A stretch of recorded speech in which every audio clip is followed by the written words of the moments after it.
o, o comentario respecto ahora veo que somos 80, pero el día del examen rindieron unos cuantos menos.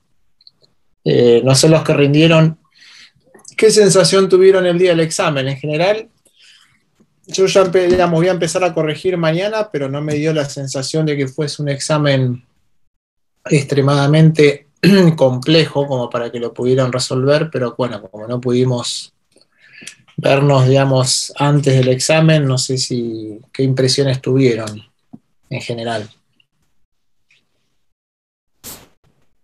Si es que alguno quiere comentar, mientras voy cargando la presentación de hoy. Profe, ¿le puedo hacer una consulta con respecto a un punto que me quedó una duda? Sí, En uno hablaba del modelo de Tobin, había que justificar las verdaderas, creo. correcto. Y había llegado, bueno, no importa porque la terminé salteando por miedo a errarle, Mm, pero en la pregunta de Tobin era, si tenías un riesgo y un tipo de interés y se iban los dos a la mitad, sí. cómo era el efecto. No me acuerdo si la afirmación decía que afectaba más la reducción del riesgo que la tasa de interés. Yo no la pude descifrar bien. O Bueno, sea, eso estaba, acordate que eso algo comentamos incluso el día que, o sea, estaba resuelto gráficamente en la nota de clase que cuando vimos el modelo sucintamente y después cuando tuvimos la clase de consulta, ¿no? Y en una de las materiales auxiliares que yo le dejé en el AU 24, vieron que había una nota de clase donde estaba calculada la elasticidad de A2 respecto a R y respecto a sigma G, ¿no? Y ahí lo que les mostraba justamente es que ante igual cambio eh, de la tasa de interés versus a sigma G, es mucho más elástica o mucho más sensible la demanda de A2, la demanda de bonos, a cambios en el nivel de riesgo que a cambios en la tasa de interés, ¿no? Entonces, básicamente, esa era la parte de la pregunta que tenían que,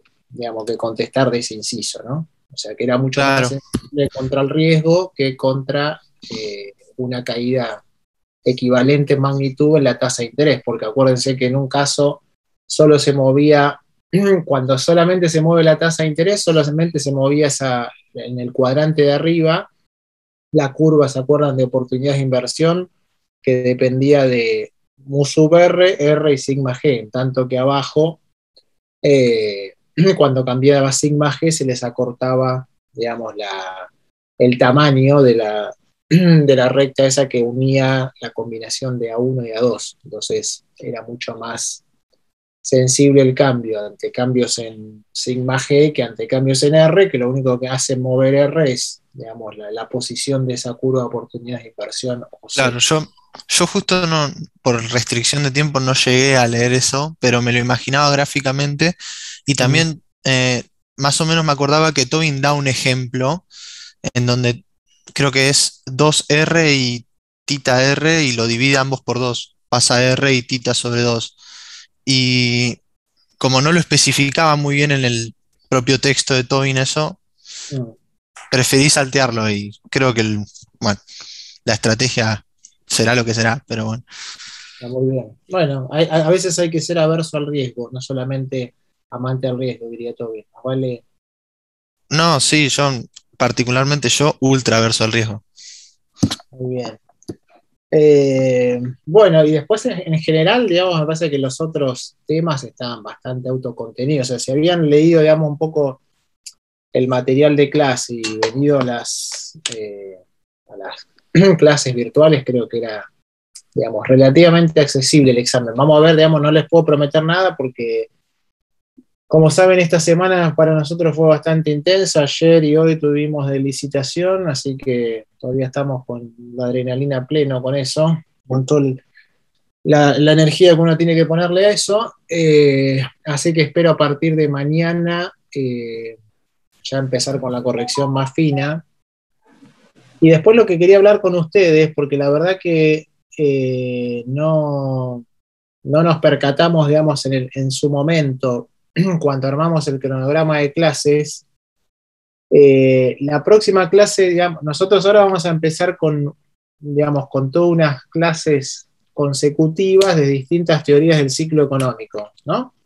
Hoy iniciando, obviamente, como está puesto acá, con la teoría, digamos, keynesiana del ciclo, después van a ver el ciclo marxista, el ciclo de tipo estructuralista, el ciclo minskiano, que es la otra clase que continúa, digamos, a la que vamos a ver hoy, y después lo que se llama el ciclo más tradicional, ¿no? De modelos neoclásicos como el Real Business Cycle, etc.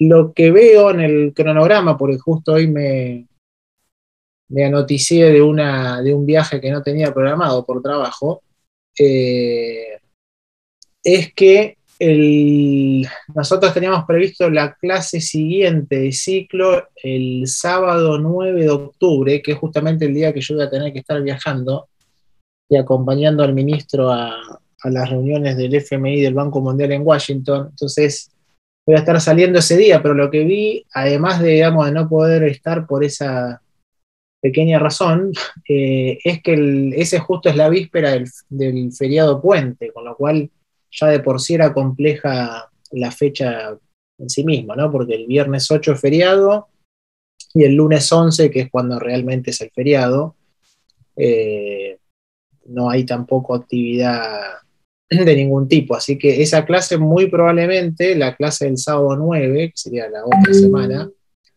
la reprogramemos para una fecha posterior. Así que y seguramente la demos después del recuperatorio del primer parcial, que es el 15 de octubre, que también me va a encontrar, me parece, afuera del país por las fechas que estoy viviendo hoy. Así que eso, digamos, era ya nomás avisarles que esa clase no la voy a poder dar, que es el sábado 9, que justo coincide ahí en el fin de semana largo de feriado puente, y después, digamos, les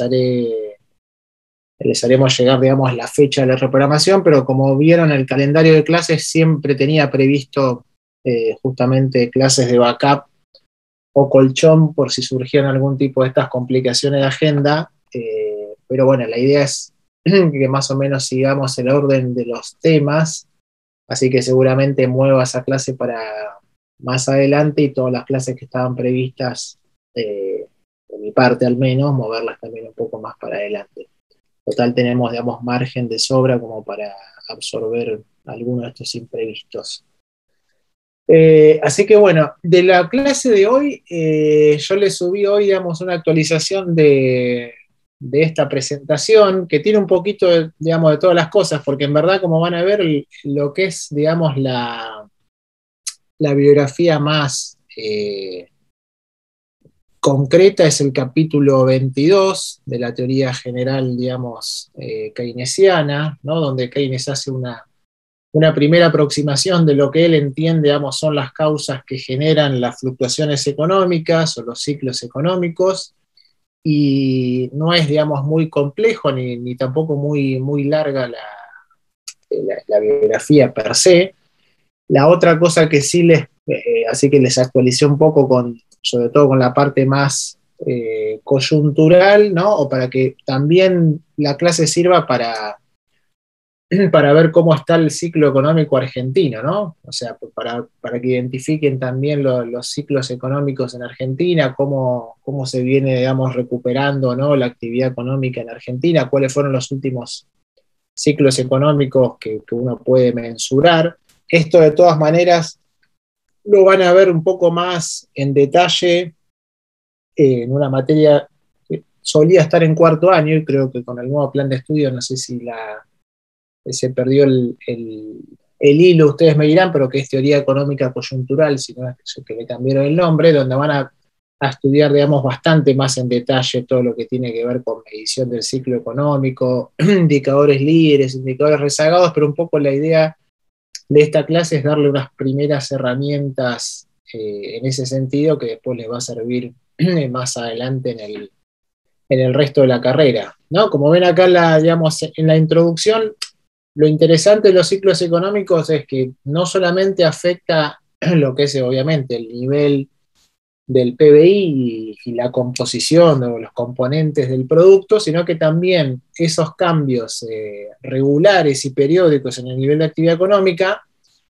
van a producir cambios en otras variables que después también van a ver conmigo, de hecho, en otras materias, y que afecta al precio de, sobre todo, activos financieros, ¿no? Como ven acá, como puede ser el precio de los bonos, el precio de las acciones o el mismo precio de los commodities de exportación, ¿no? En el caso de un país como Argentina, que buena parte de sus exportaciones tanto de productos primarios como de manufacturas de origen agropecuario dependen de los ciclos de precios de estos commodities de exportación, ¿no? Entonces, un poco la idea, esto es una, digamos, una clase relativamente, si quiere, un poco más amable, tranquila, no tan compleja desde el punto de vista de herramental matemático, es más bien conceptual, probablemente más corta, no creo que nos insuma las 2 horas, pero sí, digamos, que sea lo más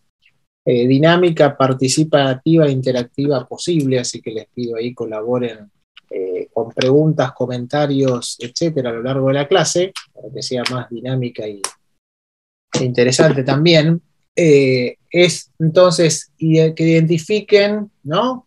Primero, digamos, cómo se define al ciclo económico, cómo se lo caracteriza, cuáles son las fases o las etapas típicas de un ciclo económico, más allá del país, ¿no? La economía puntual que uno esté considerando o analizando, vamos a ver que en general son fluctuaciones de la actividad económica que se repiten a lo largo, digamos, del tiempo y de distintas economías. Después vamos a ver una caracterización muy, digamos, general, que después, como les decía, lo van a estudiar seguramente el año que viene, de algunas teorías o mediciones de ciclos económicos por ahí de más largo plazo, que tienen distintos tipos de origen, ¿no? De las más conocidas, que son los ciclos de largo plazo, de los llamados ciclos de Kondratiev, los ciclos más de inversión, que son los ciclos de Hugler, y después lo que sí,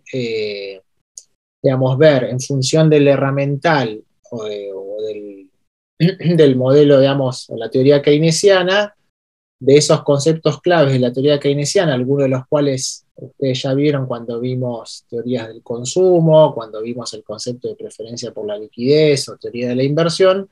Bueno, cuáles de esos conceptos claves de la teoría macroeconómica keynesiana intervienen en la explicación del ciclo económico, ¿no? Y a raíz de eso, justamente, ¿por qué también, piénsenlo en el contexto histórico, ¿no? ¿Por qué la obra de Keynes de alguna manera tiene una gran influencia sobre cómo de alguna manera rescatar a buena parte de las economías que estaban inmersas en una contracción bastante aguda después de lo que fue la crisis, ¿no? Del 29, y de cómo entendía Keynes se podía sacar a la economía de ese estado de contracción casi permanente que se visoraba en ese momento, ¿no?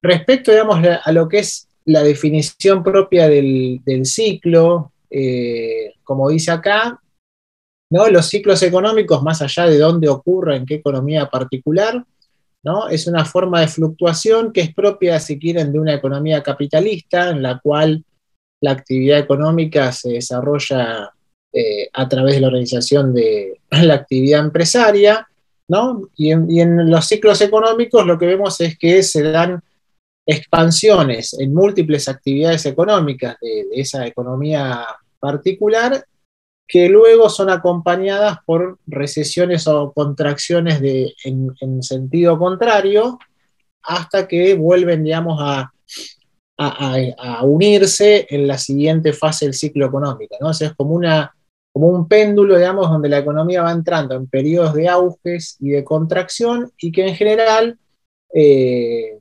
no siempre esas fluctuaciones tienen una regularidad o un patrón recurrente, sino que, como vamos a ver, y de hecho es algo que se observa sobre todo en los países más estables o más avanzados, van a ver que en los distintos ciclos económicos donde uno puede hacer esta diferenciación entre ciclos ascendentes o descendentes de la producción, va cambiando la intensidad del ciclo y la duración de esas fases expansivas o contractivas. Y después vamos a ver que muchas veces dentro, digamos, de un ciclo de más largo plazo podemos identificar algunos ciclos de menor duración que están inmersos, digamos, dentro de ese ciclo de más largo plazo.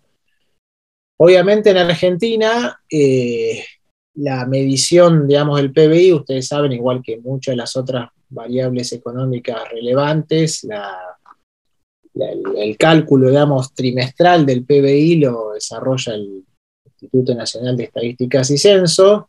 En Estados Unidos, la medición, digamos, de los ciclos económicos lo hace lo que se llama el National Bureau of Economic Research, que es, digamos, una institución público-privada que históricamente es el que de alguna manera va fechando y va me dicen que no estoy grabando, perdón, ¿dónde tengo? Esto es un vicio, grabar en esta computadora. Recording in progress.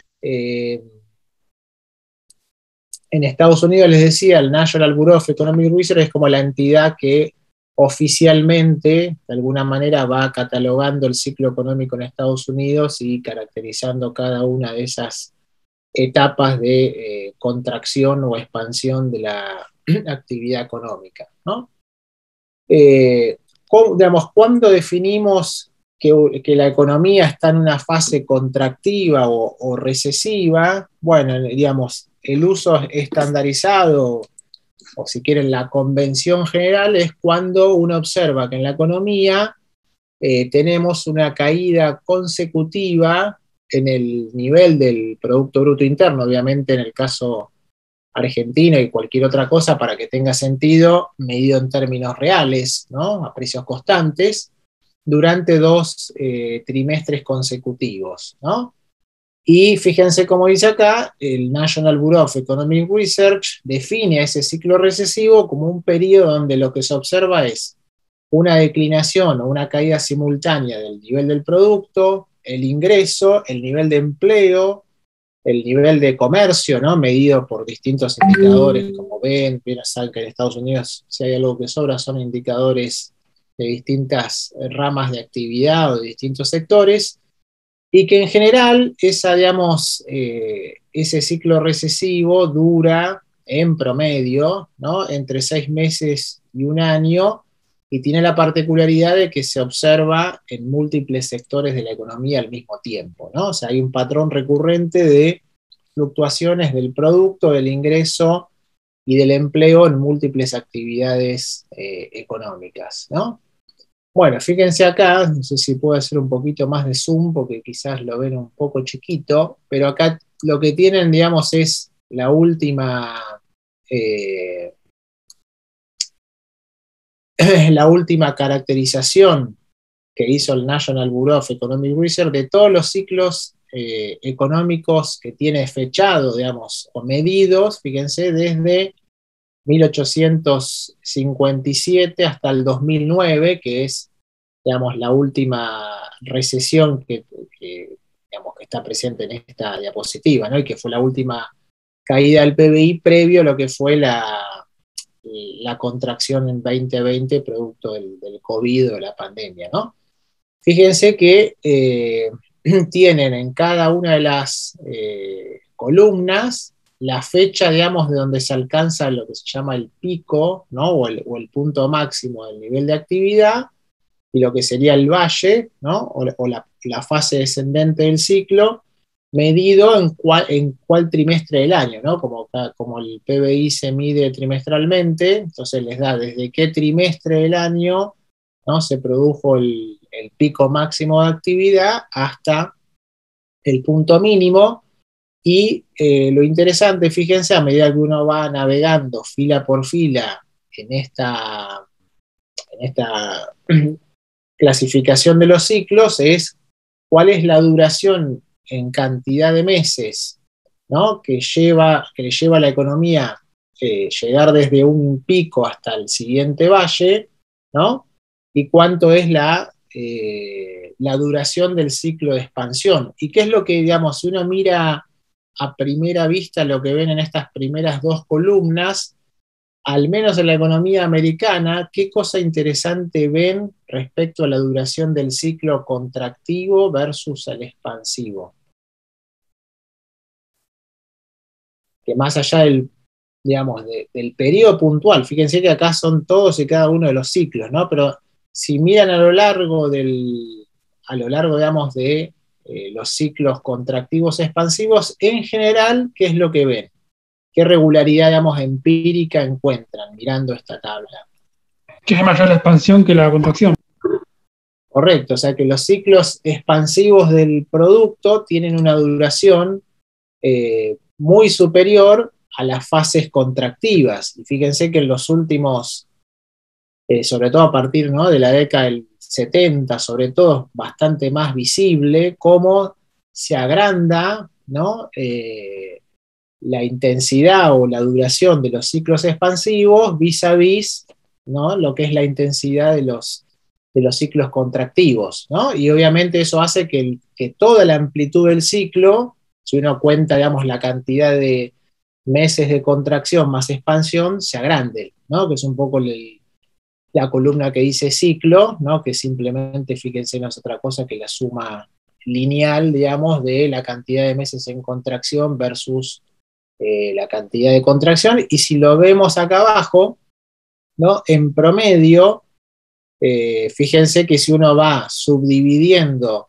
¿no?, y en lugar de tomar el promedio de toda la muestra, que sería la primera, ¿no? Fíjense que acá tenemos 33 ciclos económicos en Estados Unidos, si tomo todo el promedio de 1854 hasta el 2009, y si después los voy abriendo en distintos subperiodos, como les decía antes, es muy visible, sobre todo en el periodo, digamos, posguerra, fíjense cómo disminuye la cantidad de meses que en un ciclo recesivo la economía americana, digamos, entra en contracción y aumenta notoriamente la cantidad de meses en expansión. De hecho, fíjense lo que fue el último gran ciclo, digamos, expansivo de la economía americana, ¿no?, que duró casi 10 años, ¿no? Fíjense, desde primer trimestre, digamos,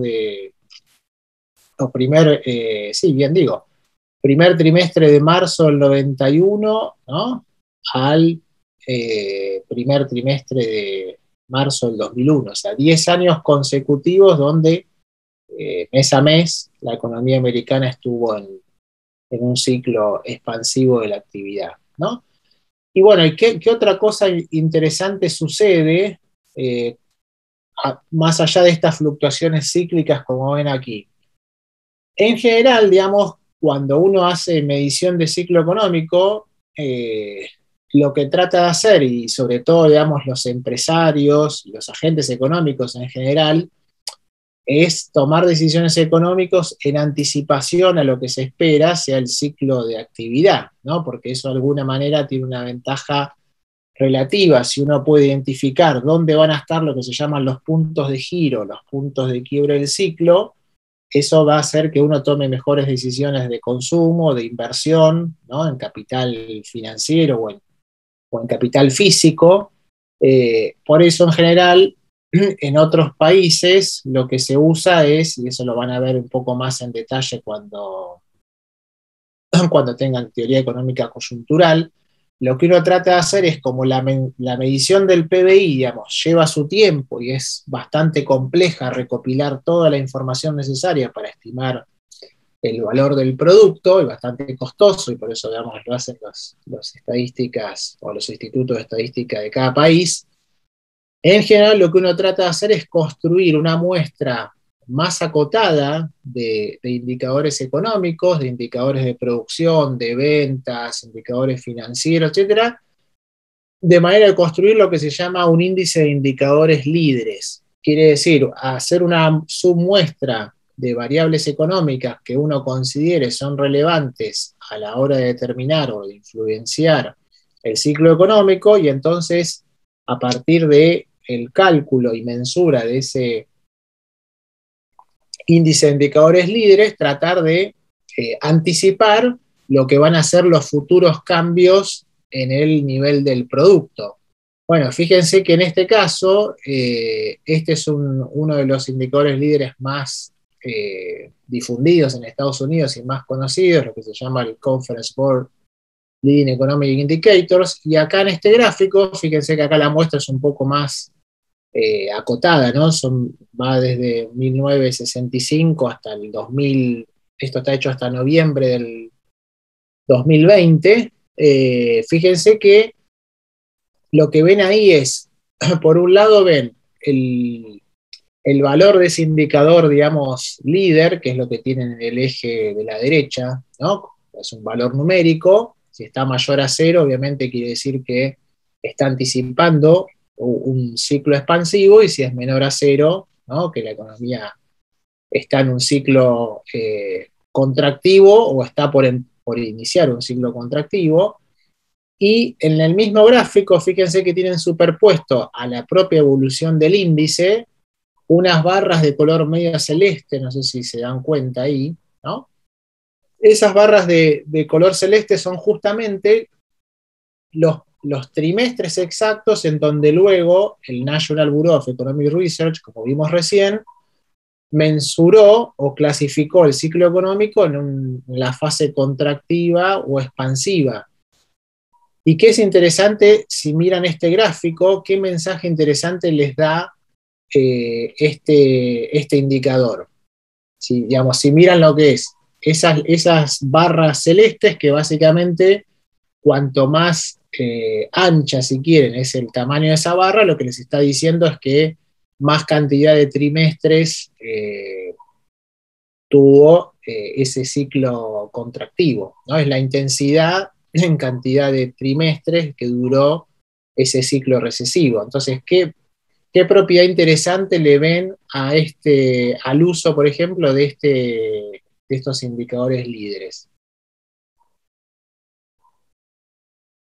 A partir de ver el gráfico, ¿no? ¿Se dan cuenta que hay cierto patrón de comportamiento que es muy interesante o no?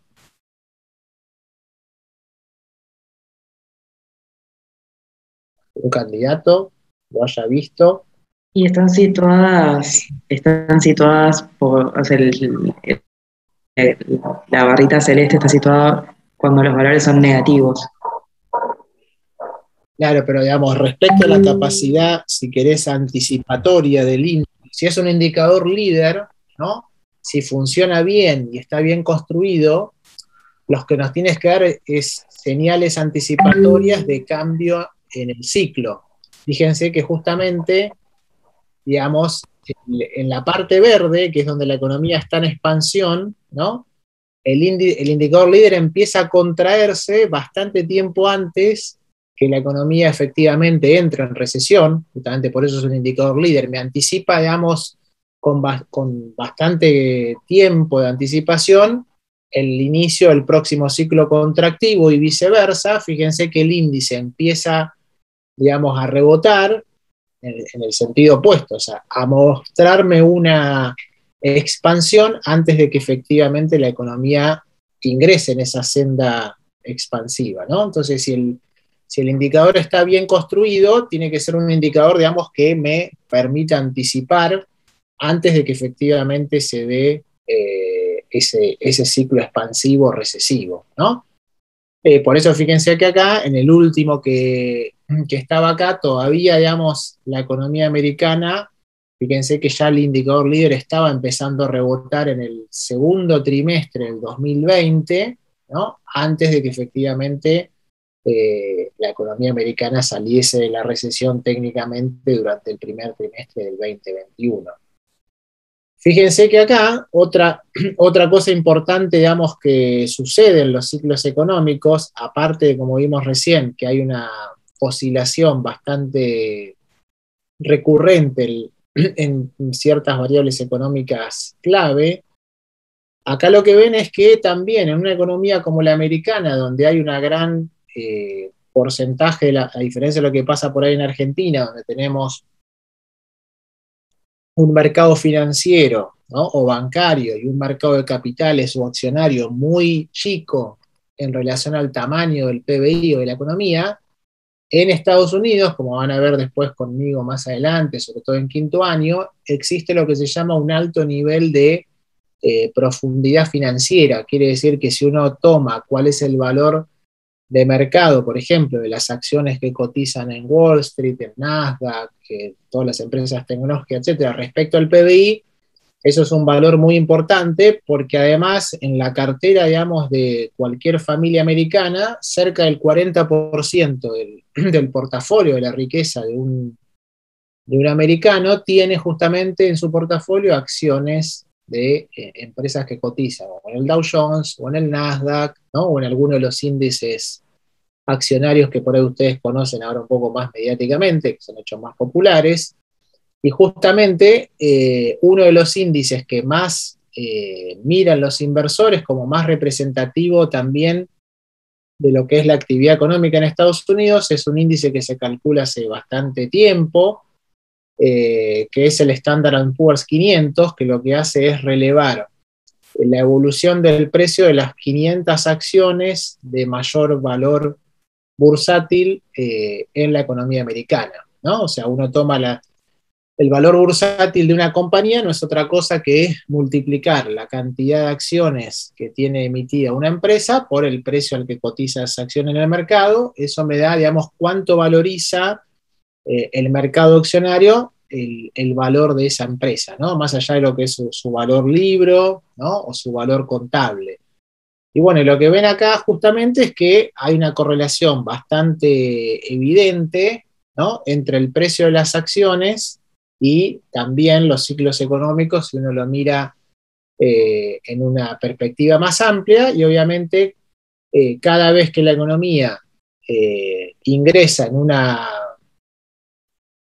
una fase recesiva, eso implica una destrucción, digamos, de valor de las empresas, del precio de esas empresas, porque justamente disminuyen las expectativas de rentabilidad, eso afecta el precio de la acción hoy, y eso está acompañado a retornos negativos en la evolución de este índice, que como les decía antes, representa el comportamiento agregado de las 500 empresas más relevantes en Estados Unidos. Bueno, fíjense que acá en esta muestra, que es una muestra de 90 años, ¿no? Que va del 1927 al 2017, lo que les dice es que en promedio, durante las fases expansivas del ciclo, ¿no? En este periodo de 90 años tienen 889 meses con la economía en expansión y el retorno promedio es de casi el 0,9% anual, comparado cuando la economía entra en recesión, que fíjense de nuevo, ¿no? En cantidad de meses son 191 meses, y tienen una pérdida de 0,71%, ¿no?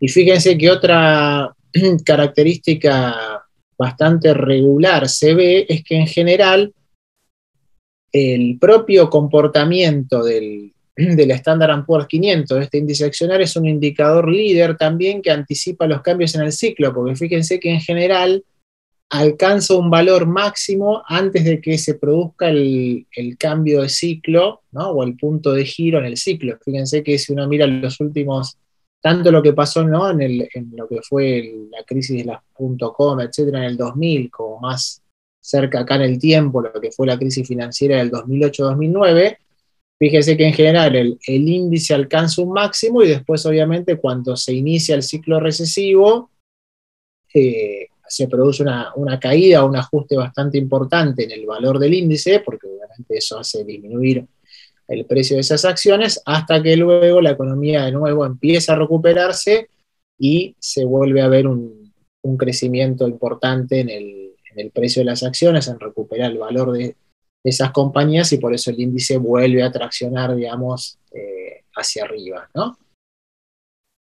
Acá lo ven un poquito, digamos, más, si quieren, con más zoom. Acá lo que tienen, fíjense, lo que estábamos diciendo recién, ¿no? fíjense que a diferencia de construir este índice de indicadores líderes que veíamos antes, fíjense cómo está bastante correlacionado y se comporta bastante, digamos, bastante similar en términos de la amplitud de los movimientos y el sentido de la evolución, ¿no?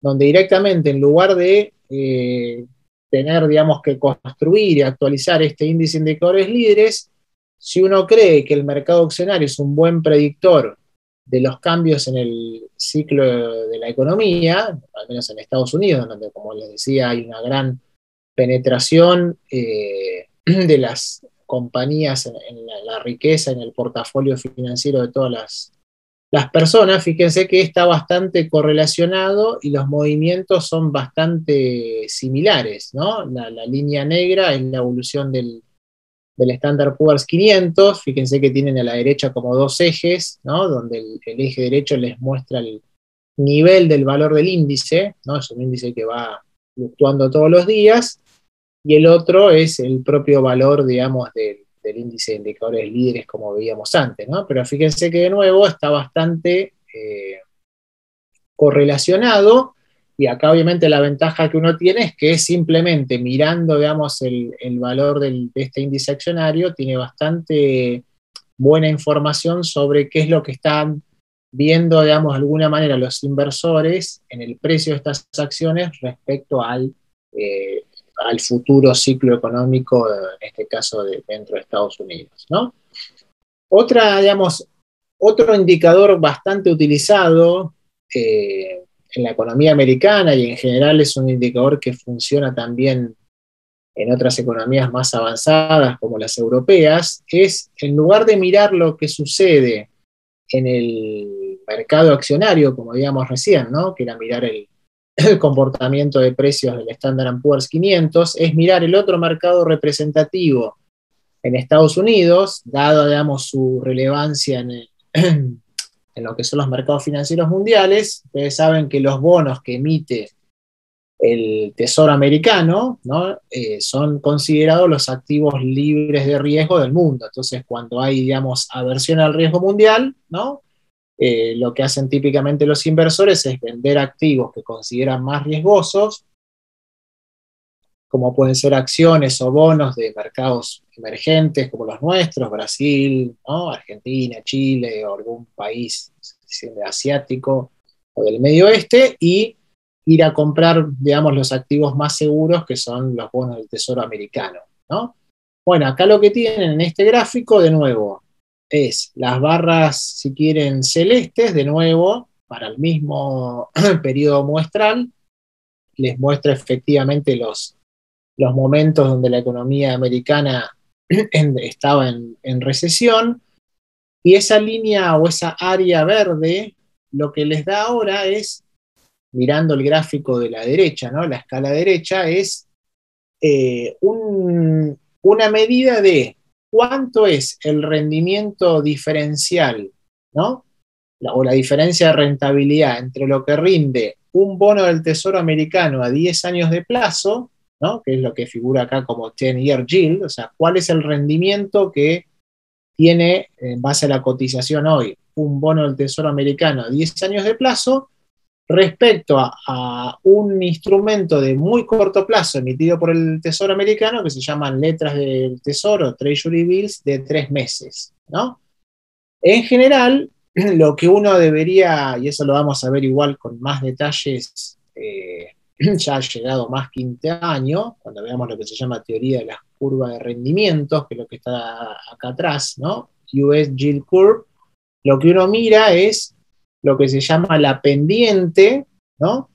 De la curva de rendimientos de los bonos del Tesoro americano. Entonces, si lo que uno debería observar es que a medida que uno se traslada a plazos de inversión cada vez más alejados en el tiempo, el rendimiento que requieren los inversores para estar dispuestos a tomar, digamos, ese riesgo y a ir a activos de mayor plazo, debería ser superior. O sea, yo debería requerir una mayor tasa de rentabilidad a un bono de 5 a 10 años que a una letra de un mes o de 3 meses. Cuando sucede eso, se dice que uno tiene una curva de rendimientos normal, donde mayor plazo, mayor tasa de rentabilidad exigida, con lo cual, como lo que estoy mirando acá es el spread o la diferencia entre un punto en la curva, que es el de 10 años, versus otro punto en la curva, que es el de 3 meses, ese spread o ese diferencial de rendimientos en condiciones normales debería ser positivo, ¿no? Siempre debería ser mayor el rendimiento del bono a 10 años respecto a lo que rinde un título del Tesoro de 3 meses de plazo. Entonces, la mayor parte del tiempo, cuando la economía está, digamos, en un ciclo expansivo normal, fíjense que tienen toda el área verde, o sea, rinde más, ¿no? El bono a 10 años que la letra del Tesoro a 3 meses de plazo.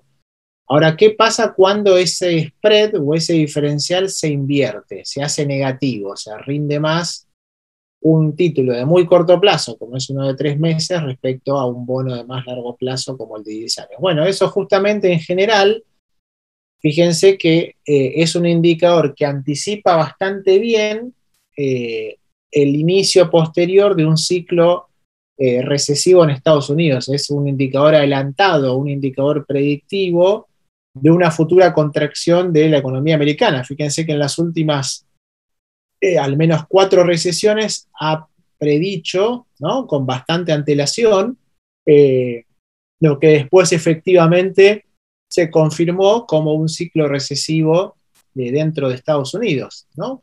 Y de nuevo, este es un indicador que es muy fácil de construir porque uno todo el tiempo tiene cuál es la cotización de los bonos del Tesoro americano, se cotizan todos los días, con lo cual lo único que tiene que hacer es construir este indicador para ver si ese diferencial o ese spread entre lo que rinde un bono de 10 años y un título de 3 meses es positivo o negativo, ¿no? Y de nuevo tiene la simpleza y la ventaja respecto a construir un índice de indicadores líderes mucho más eficiente y más rápido de construirlo y monitorearlo, ¿no? O sea que fíjense cómo a través del comportamiento de precio o del mercado accionario o en este caso del mercado de bonos, uno también puede inferir, ¿no?, y ahí está muy correlacionado, estos patrones de comportamiento entre el precio de estos activos financieros y el ciclo económico en Estados Unidos, ¿no?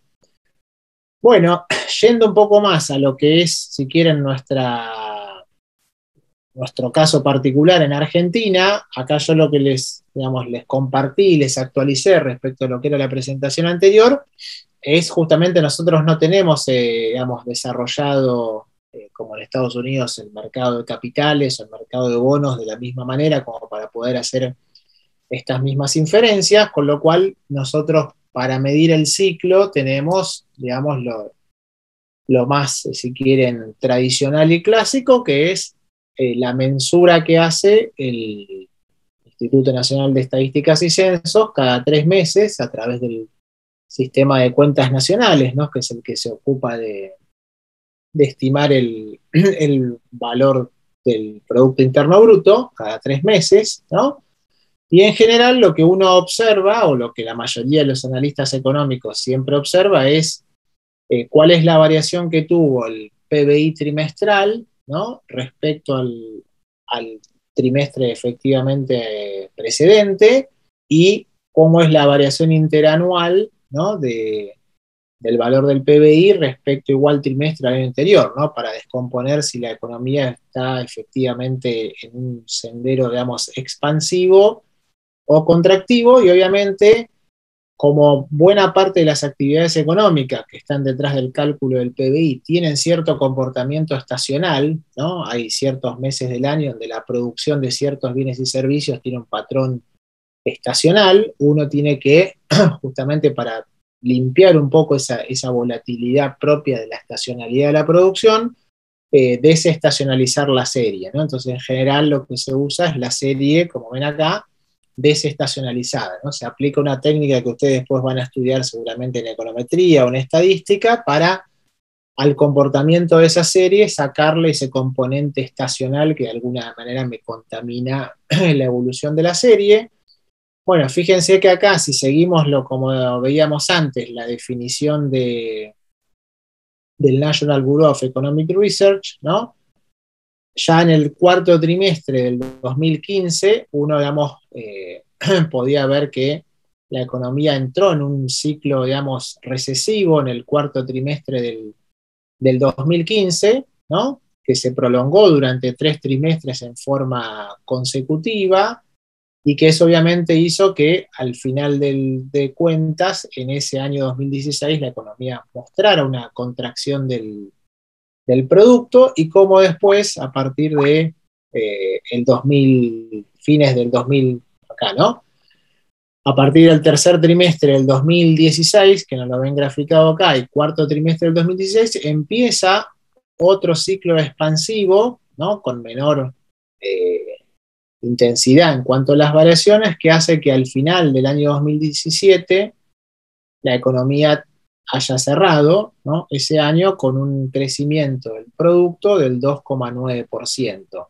Y fíjense cómo luego veníamos de este ciclo expansivo, y de nuevo la economía en el segundo trimestre del 2018 acá ingresa en una contracción bastante más aguda y bastante más pronunciada, ¿no? Producto de todo lo que fue la crisis financiera, ¿no? Sobre todo a partir de marzo, abril del 2018, que después desemboca en dos devaluaciones bastante, digamos, intensas, sobre todo en abril y en junio, que obliga a esa administración a recurrir al Fondo Monetario Internacional para tratar de contener esa depreciación de la moneda. Y fíjense cómo en el 2018, ¿no? Pasamos de crecer un 2,9% en el 2017 a tener una caída del producto del 2,5%, ¿no? Si uno mira todo el recorrido, ¿no? En el medio tiene una contracción muy grande del producto, ¿no? Porque pasan de crecer el 2,9 a de crecer el 2,5, o sea que la amplitud, digamos, de ese ciclo fue bastante intensa. En el 2019, fíjense que la economía entra en una suerte de meseta, ¿no? Acá se frena un poco esa contracción, sobre todo en el primer trimestre del 2019, y obviamente sobre llovido mojado, en el 2019 terminamos con una contracción de nuevo, ¿no? Dos años consecutivos de contracción del PBI, ¿no? En este caso un poco menor, un 2,1% la caída en 2019 respecto a ese 2,6% que veíamos para 2018, y obviamente en el 2020, fíjense lo que fue, sobre todo, ¿no? Fines del primer trimestre. Recuerden que la pandemia como tal se declara a nivel mundial el 20 de marzo del 2020, y ahí es donde empiezan las primeras restricciones a la movilidad.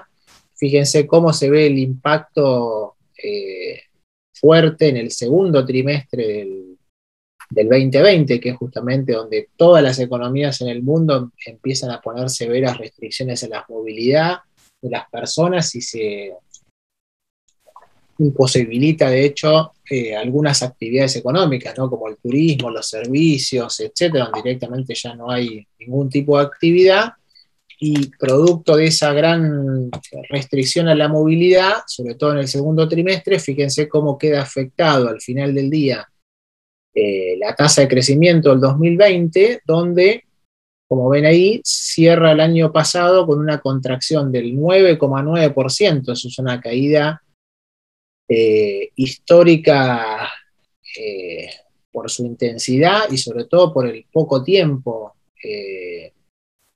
que tuvo, digamos, para desarrollarse ese ciclo contractivo, y es una caída, digamos, de magnitud similar a lo que fue la salida de la convertibilidad en el año 2001, donde la economía cayó 10,3%, pero que venía ya de un ciclo, digamos, recesivo a partir del tercer trimestre del 98, ¿no? En este caso fue digamos, una crisis muy intensa en un periodo de tiempo, perdón, relativamente corto.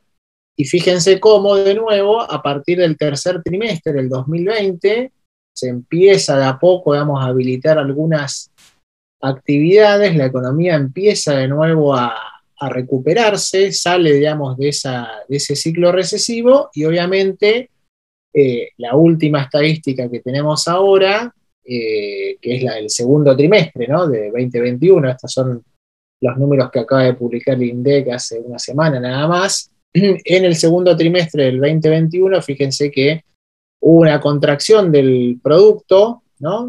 Respecto al trimestre anterior. Eso está explicado por, ¿se acuerdan de esa segunda tanda de medidas que tomó el gobierno para restringir la circulación, que de nuevo volvió a impactar en la movilidad y en la actividad de muchas empresas?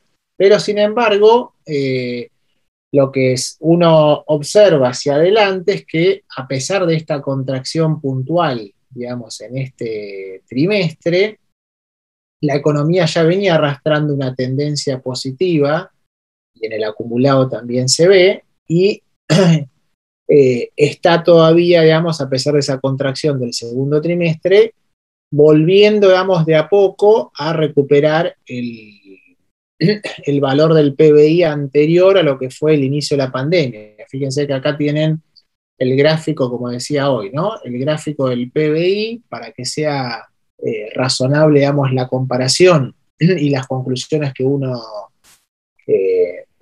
hace, ¿no? Uno tiene que medir el PBI en términos constantes, a precios del 2004. Fíjense que en este gráfico lo interesante que tienen son dos cosas, ¿no? Tienen superpuestos tres series. La primera es la línea azul, que ven con esos, digamos, estrellitas, no sé cómo llamarle, esos picos que tiene, es la serie original del PBI, ¿no? O sea, sin ningún tipo de ajuste por estacionalidad, sería el valor puntual, digamos, que da miles de millones de pesos de 2004, el año base, el PBI. Ahí lo que ven justamente es la estacionalidad propia que tiene el producto, que fíjense que siempre regularmente tiene un pico y un valle, ¿no? ¿Cuáles trimestres son y por qué imaginan que pasa eso en la economía argentina? Si miran este gráfico. ¿Cuándo se El produce? primer valle que yo veo es, si no me equivoco, cercano a 2008, supongo que será por la crisis más general por ahí, Sí, pero si no veo mal los años. Pero yo digo, Pablo, fíjate que en general ves, a medida que uno navega, ¿no? por esta línea azul, ves que siempre tenés un punto, digamos, de alza y después acompaña de un punto mínimo, ¿no? Más adelante en el mismo año. O sea, que hay fluctuaciones intraaños, si querés, o intratrimestres de la economía argentina que está ligada con la propia naturaleza de su actividad productiva. Por eso, digamos, Tiene que ver con la cosecha.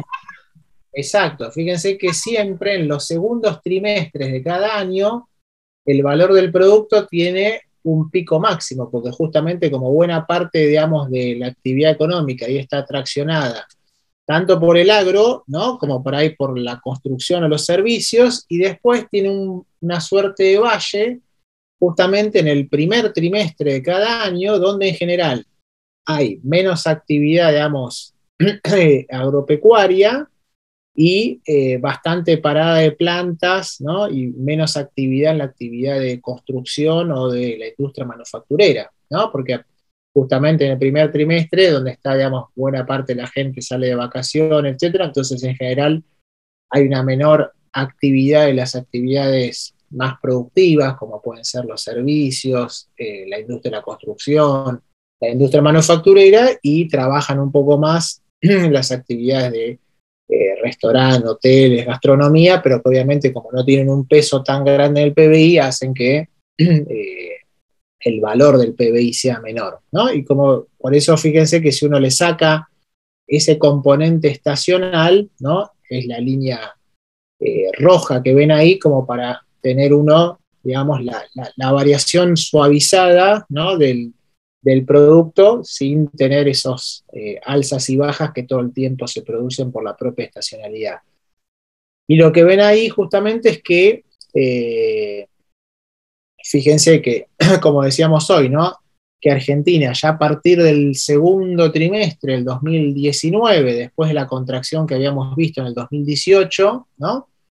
Volvió a rebotar algo, digamos, el nivel de actividad hasta el segundo trimestre del 2019, y fíjense que después tuvimos una caída trimestre a trimestre que obviamente alcanza su pico ¿no? O su punto máximo con lo que fueron las restricciones de la pandemia en el segundo trimestre del 2020, y desde ahí la economía se está volviendo a recuperar, pero fíjense que todavía, aún en el segundo trimestre de este año, no hemos podido, ¿no?, volver a recuperar el valor de la producción, o sea, el valor del producto del segundo trimestre del 2019. O sea, todavía nos falta, digamos, fíjense lo que fue la intensidad, digamos, de esta crisis o de esta pandemia, que todavía, digamos, no hemos podido lograr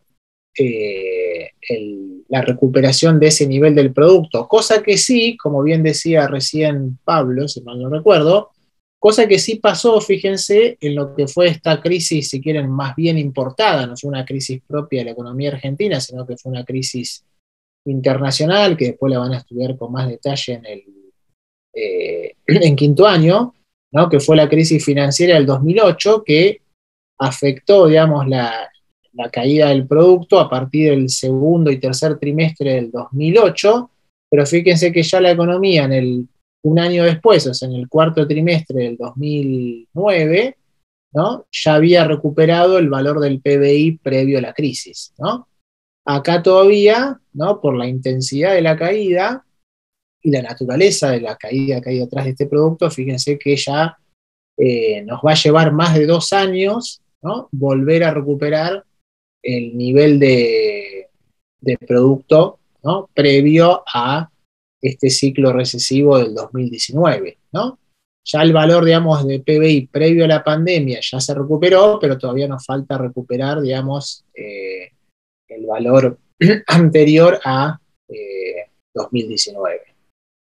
Bueno, este es otro indicador que quizás por ahí no lo tienen tan conocido, pero que también, a diferencia del PBI, este es un indicador que el INDEC calcula todos los meses, ¿no?, y se publica también todos los meses, con un rezago, si quieren, de 2 meses, que es lo que se llama el EMAE, o el estimador mensual de actividad económica, que es una suerte, si quieren, de medida resumida de lo que es el cálculo del PBI. O sea, lo que hace el INDEC es estimar este indicador a partir de los mismos componentes o las mismas actividades económicas que están detrás del cálculo del PBI, pero con una muestra mucho más acotada en cantidad, digamos, de sectores y de actividades, que uno observa que en general es un buen predictor o está muy correlacionado con lo que después es el cálculo del PBI, ¿no? Al final del año, en general, digamos, se da la propiedad estadística que el valor del EMAE coincide por la propia construcción con el número que finalmente arroja el PBI. Por eso fíjense que si uno mira el acumulado del EMAE, ¿no?, a diciembre del 2020, este es un indicador mensual, fíjense que el acumulado del 2020 respecto al acumulado del igual periodo del año anterior les da 9,9, que es lo que vimos efectivamente fue la caída del PBI en 2020, ¿no? Y como veíamos recién, respecto al PBI, solamente teníamos el cálculo hasta junio de este año, hasta el segundo trimestre de 2021, pero la semana pasada el INDEC ya publicó, ¿no?, el EMAE de julio, y dentro de 10 días va a estar publicando el EMAE de agosto, y fíjense que lo que está dando es que la economía, digamos, si bien atemperó un poco la intensidad de la recuperación, ¿no?, la economía se sigue recuperando, sigue creciendo, y el acumulado a julio de este año es 10,5%, con lo cual hay una gran probabilidad, digamos, posibilidad que si durante los próximos 3 meses se mantiene este nivel, ¿no?, de crecimiento mensual del indicador, muy probablemente la economía argentina termine 2020 en una tasa de crecimiento cercana al 8%, que no es otra cosa que el número, por ejemplo, que ahora hace poquito, cuando se mandó 2 semanas atrás el presupuesto al Congreso, se hizo la revisión de los cálculos del PBI, y respecto a lo que era la previsión original de crecimiento para el 2021, que era el 5,5%, ahora se actualizó la proyección económica al 8% del producto, ¿no? Y fíjense cómo acá, cuando uno lo desagrega mes por mes, ¿no? Que eso es lo que permite el EMAE, nos permite, digamos, ver la evolución de la actividad económica mes por mes respecto a lo que es el PBI, que solamente uno tiene un dato por trimestre. Acá ven muy claro que hay una caída, ¿no? Sobre todo en abril y mayo, que fue cuando tuvimos nuevamente esas medidas de restricción, producto de lo que fue la segunda ola de COVID, y cómo a partir de junio, que se empiezan a liberar, ¿no? Bastantes actividades, se empieza a escalar también la vacunación, etcétera, bueno, la economía vuelve, digamos, a recuperar un sendero de crecimiento. Bueno, acá tienen, fíjense, las típicas, representado, ¿no? Gráficamente, las típicas fases que componen, ¿no? El ciclo económico, como veíamos antes, el punto mínimo, lo que se denomina el valle, la etapa posterior de recuperación, el pico de actividad, o sea, donde tengo una expansión de la actividad económica hasta llegar a su punto máximo, y cómo a partir de ese punto máximo empieza, ¿no? Una fase de nuevo contractiva o recesiva de la economía hasta, ¿no? Volver a encontrar el otro punto mínimo, el otro valle, que es lo que define en definitiva la duración de ese ciclo económico. Si uno, digamos, lo analiza fase por fase, ¿no? Va a encontrar ciertas regularidades o ciertos comportamientos comunes de muchas de las variables económicas de importancia en cada una de esas fases, ¿no? Como ven acá, ¿no? Uno viene de una contracción, ¿no? Donde normalmente lo que se observa es un crecimiento en la tasa de desempleo, una pérdida de los salarios nominales o reales, quiebras empresarias, ¿no?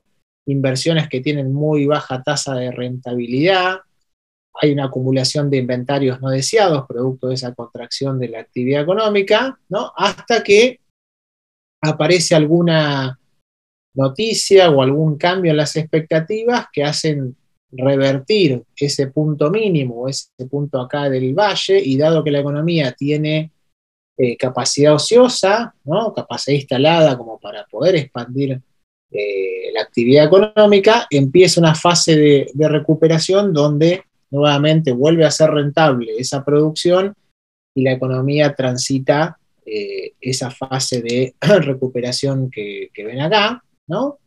Y al mismo tiempo que crece la economía, obviamente sube la capacidad instalada, sube el producto, sube el nivel de empleo, de la ocupación, y todas las variables económicas, ¿no?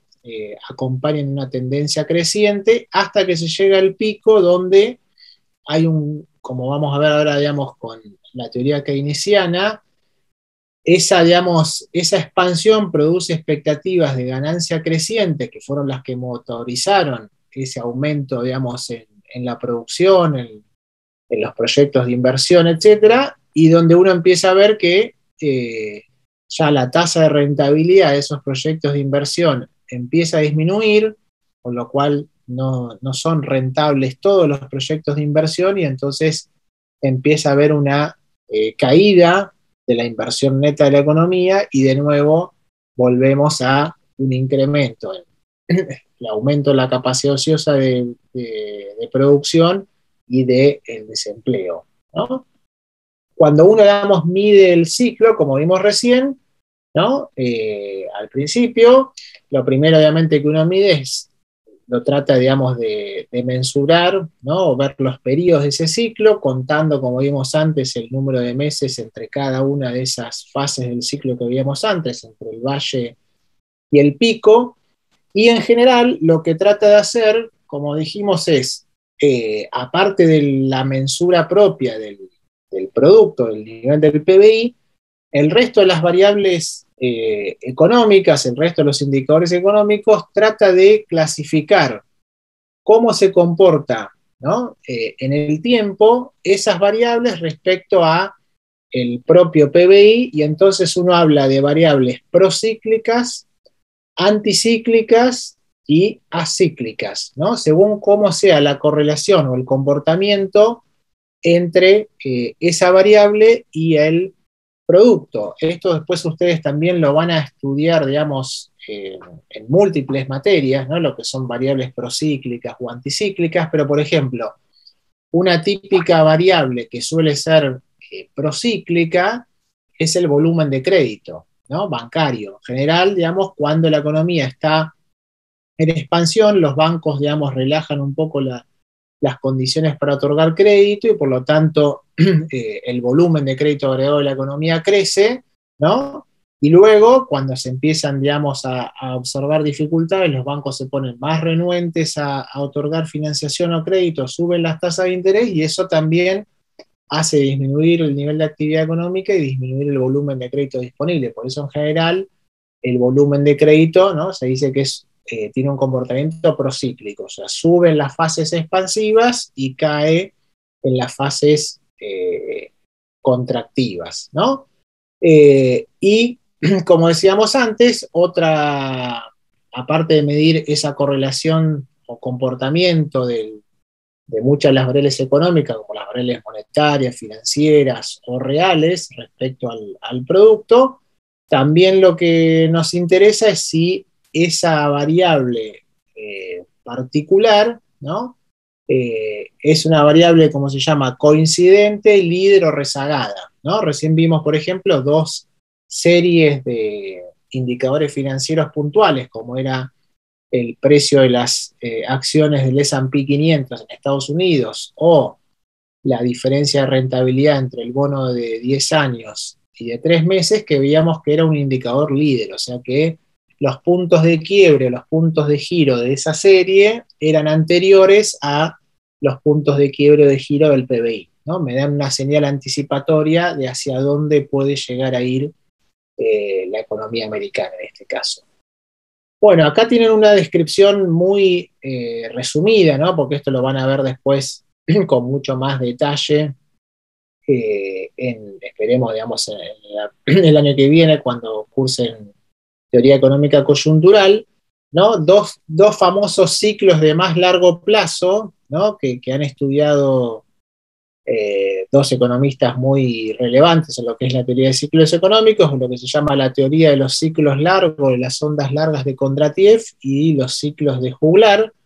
Fíjense que en el caso de Kondratiev, lo que trató de hacer Kondratiev es identificar ciclos económicos de muy largo plazo. Fíjense que son lo que se llaman las ondas largas de Kondratiev, son patrones, digamos, de cambio del ciclo económico de una duración de entre 48 y 60 años. O sea que ahí lo que trata de hacer Kondratiev es identificar como un punto de giro más, si quieren, de largo plazo de la economía mundial en general, y esos cambios o esas ondas largas la asocia con cambios tecnológicos, descubrimientos o invenciones muy relevantes que han influido sobre la mayor parte de las economías en el mundo y que están asociados a fluctuaciones de más largo aliento, si quieren, en la mayor parte de las economías de relevancia, ¿no? Entonces, para Kondratiev hay, digamos, un ciclo de muy largo plazo que está asociado con estos cambios tecnológicos o grandes invenciones, digamos, que se han dado a lo largo de los años, que explica un poco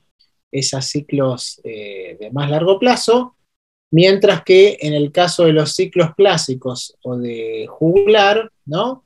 Él identifica un ciclo de más corto, digamos, de más corto plazo respecto a esta onda larga de Kondratiev, ciclos de 9 a 10 años de plazo, donde identifica que también hay regularmente 3 tipos de periodos dentro de ese ciclo largo, que es un periodo de prosperidad, crisis y liquidación, ¿no? Que sería como la fase más descendente del ciclo, y que esa ondulación o esa volatilidad o cambio de nivel de actividad también tienen cierta recurrencia a lo largo del tiempo.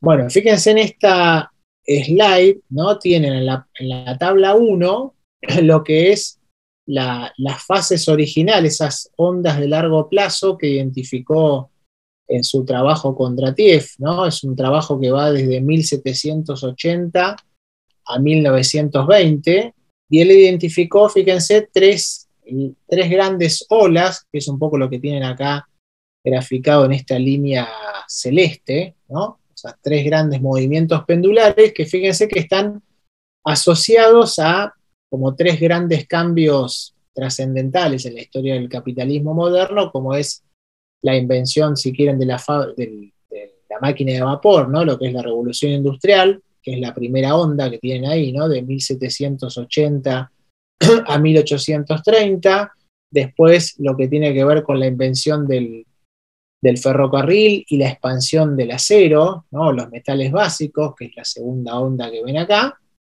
y después en la tercera ola, ¿no? Lo que es la aparición de la industria química o petroquímica, el petróleo, todos sus derivados, y la electricidad, ¿no? La invención de la electricidad que transforma, digamos, notablemente lo que es la organización de la actividad económica, ¿no?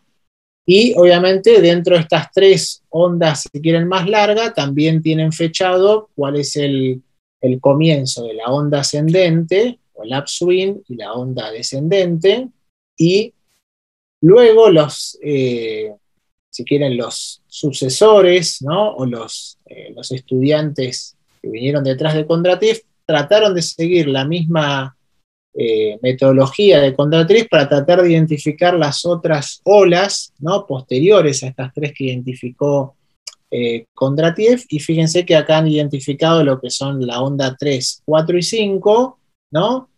Que básicamente está vinculado a lo que es la invención del automóvil, la industria petroquímica, todo lo que fue en la quinta ola de Kondratiev, lo que ustedes hoy conocen, si quieren, como consumidores y usuarios activos, que es lo que se llama las tecnologías de la información, ¿no? El descubrimiento de Internet y todo lo que trajo Internet a posterior, y lo que sería la sexta ola, que está identificado con una parte, digamos, del ciclo que todavía no, obviamente no se ha materializado, que tiene que ver con todo lo que es la inteligencia artificial y toda la tecnología, si quieren, lo que llama la Internet de las cosas, ¿no? O todo lo que es posterior al propio descubrimiento o expansión de la tecnología de la información y de Internet propiamente dicho, ¿no? Pero como ven acá, estos son, si quieren, ciclos mucho más de largo plazo, si quieren, de la economía mundial en general, más allá, digamos, de un país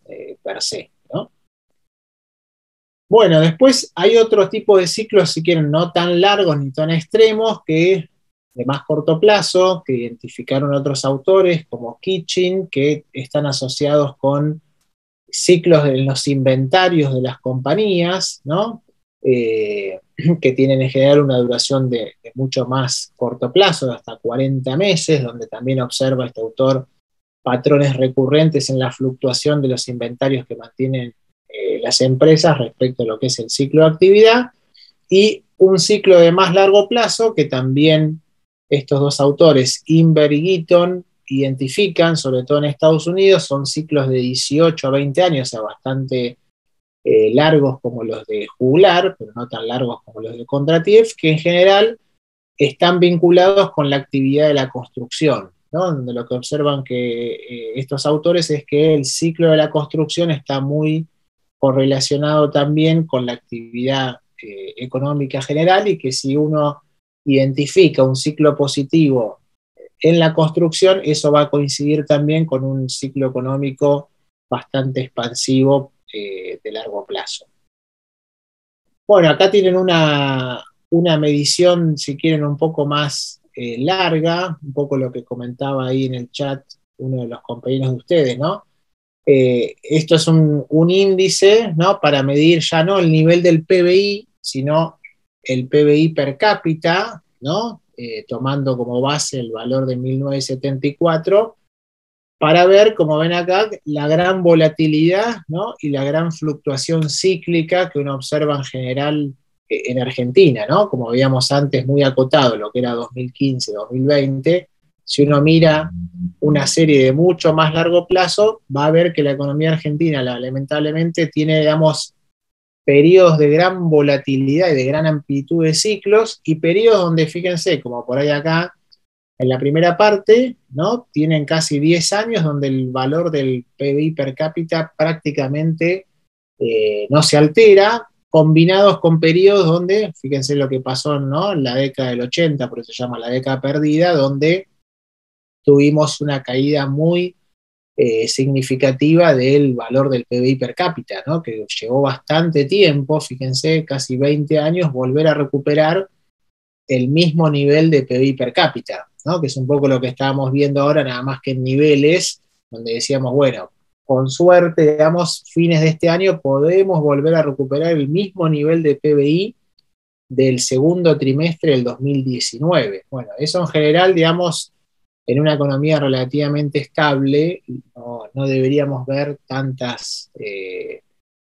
intensidad de ciclo y tanto tiempo para que se puedan recuperar los niveles de producto, ¿no? Bueno, esta es otra, digamos, manera un poco más también gráfica de identificar, ¿no?, distintos ciclos dentro de la economía argentina desde 1885 y asociarlos a distintos factores, ¿no?, que puedan explicar un poco el comportamiento y cuáles fueron los principales factores que llevaron a esa fluctuación del PBI. Y otra cosa interesante, que también, digamos, es relevante en Argentina, es cómo es el comportamiento, digamos, de los salarios y de las ganancias empresarias en los ciclos, ¿no? Fíjese que en general lo que uno observa es que recurrentemente, ¿no?, en las contracciones económicas, los que más sufren obviamente son los asalariados vis a vis los empresarios, ¿no? Por eso las contracciones económicas y las recesiones son tan intensas y a veces generan problemas, aparte de económicos, sociales, porque justamente se producen grandes redistribuciones del ingreso desde los asalariados hacia los empresarios, ¿no?, vía un deterioro en los salarios nominales o los salarios reales respecto a lo que pasa con las ganancias empresarias, ¿no? Y eso queda bastante claro, digamos, si uno mira el tamaño, ¿no?, de estas barras más claritas que nos muestran la evolución de los salarios vis a vis las ganancias empresarias. Bueno, digamos, ¿qué es lo que nos dice la teoría económica convencional respecto al ciclo económico? Que si uno sigue, si quieren, como van a ver más adelante, la teoría, si quieren, más clásica o neoclásica, hay una suerte de ciclo o una tendencia de crecimiento, ¿no? ¿Se acuerdan cuando veíamos, por ejemplo, la inflación monetaria, que decíamos, bueno, hay un nivel X estrella, ¿no?, un nivel de producto potencial que está dado por cuáles son, digamos, los recursos productivos con que cuenta una economía, ¿no?, su stock de trabajo, de L, capital, tierra, su nivel de productividad, etcétera, y eso se supone que son factores, digamos, de muy largo plazo, que no cambian en el corto plazo, por lo cual hay una cierta tendencia de crecimiento a largo plazo que de alguna manera está fuera del control de las actividades económicas, porque son factores que no dependen, digamos, o que no estarían influidos o no estarían determinados por políticas activas de demanda, por lo cual no tendría mucho sentido para estos autores, digamos, tratar de suavizar o intervenir en el ciclo económico, porque en definitiva la tendencia a largo plazo del PBI está determinado por conductas agregadas que de alguna manera no pueden ser influenciados por la política económica. Obviamente, del otro lado, las teorías más heterodoxas, ¿no?, lo que abogan es por políticas que estimulen la demanda agregada, no solamente para prevenir, ¿no?, esos ciclos recesivos que sabemos tienen su costo en términos de volumen de empleo, de caída de ingresos, etcétera, sino que también pueden esas intervenciones en suavizar el ciclo de corto plazo tener, ¿no?, un efecto retroalimentador y generar una tendencia de crecimiento a largo plazo positiva, ¿no?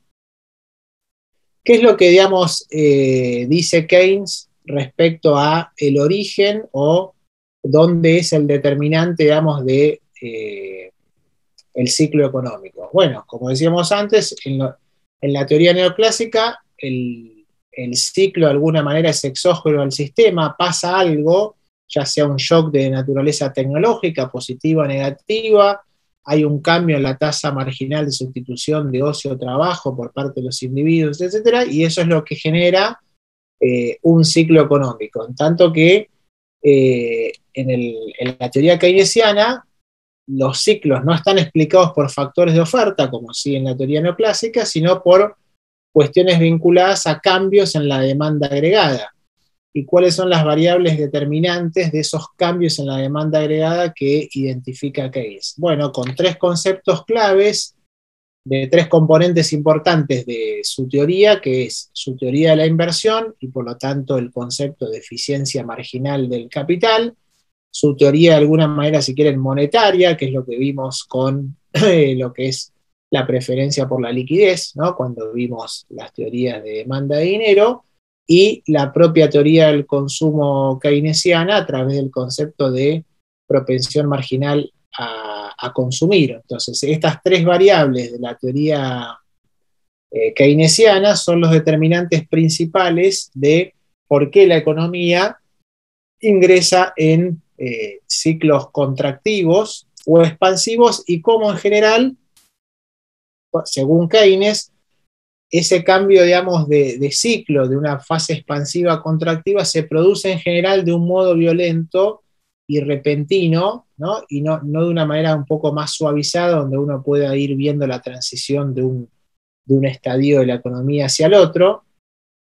Entonces, para Keynes, la variabilidad que muestra el ciclo económico en Estados Unidos y en el resto de los países avanzados tiene que ver con cambios que se dan en la eficiencia marginal del capital, ¿no? Un concepto que al final del día está determinado por la abundancia o escasez relativa que haya en la economía de los bienes de capital, de cuál sea el costo de reposición de ese capital y sobre todo, que es el componente, si quieren, más volátil y que va, en definitiva, para Keynes explicar buena parte de los cambios en la eficiencia marginal del capital, cuáles son las expectativas de los inversores y de los empresarios respecto a los rendimientos futuros de ese bien de capital que uno está invirtiendo. Entonces, de estos tres componentes, como dice Keynes, el más expuesto a cambios repentinos y violentos son justamente las expectativas sobre el rendimiento futuro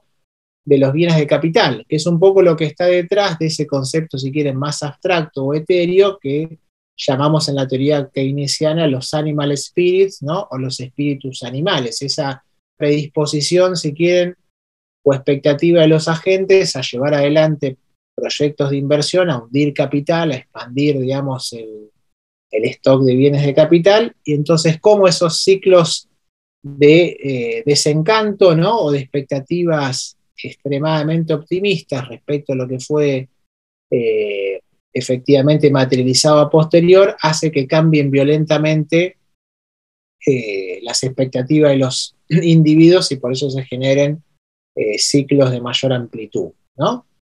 En general, lo que dice Amos Keynes es que identifica un ciclo relativamente, si quieren, estable, de entre 3 y 5 años, ¿no? Que coincide un poco con esas primeras mensuras que veíamos al principio de la clase, lo que es las fechas de cambios de ciclo en Estados Unidos, ¿no?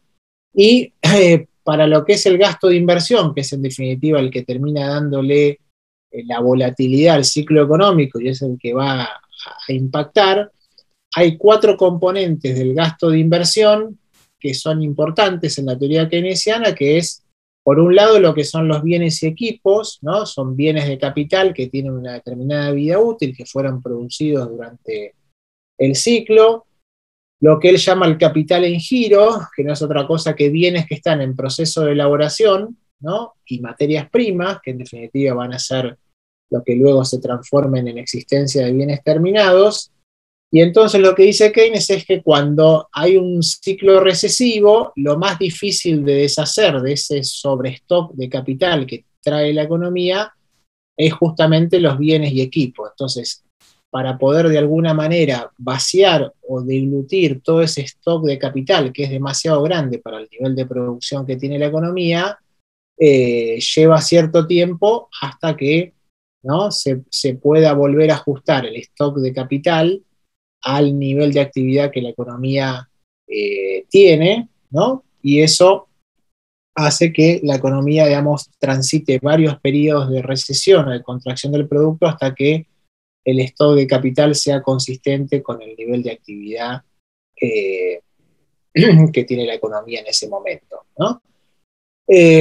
Bueno, toda esta parte, digamos, si quieren, más conceptual o más relatada, lo van a ver en el capítulo 22 que tienen ahí subido en el AO24, un poco ahí Keynes le va a contar estas interacciones que acabamos de ver. Es digamos, un capítulo que es bastante corto y bastante sencillo de leer, digamos, no tiene gran complejidad.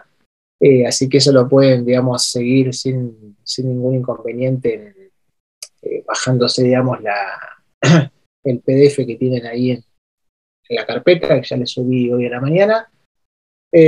Así que bueno, por hoy, digamos, dada la hora, las circunstancias y el cansancio acumulado, cortamos acá y como les dije, les aviso cuándo vamos a reprogramar la clase, digamos, del sábado 8 de octubre, perdón, 9 de octubre, pero como es fin de semana largo, ya, digamos, liberen de esa agenda o de sus agendas esa clase del sábado a la mañana, a menos que los chicos, voy a hablar mañana con Nicolás y con Juan, quieran recuperar alguna clase de práctica el 9, pero si no, digamos, esa clase del sábado 9, por lo menos conmigo, queda suspendido y en el transcurso de la semana, a través de los ayudantes o a través de las clases que se tengan a continuación, les confirmamos bien el cronograma, pero la idea en principio es suspender esa clase del sábado 9, que además interfiere con lo que es ese feriado puente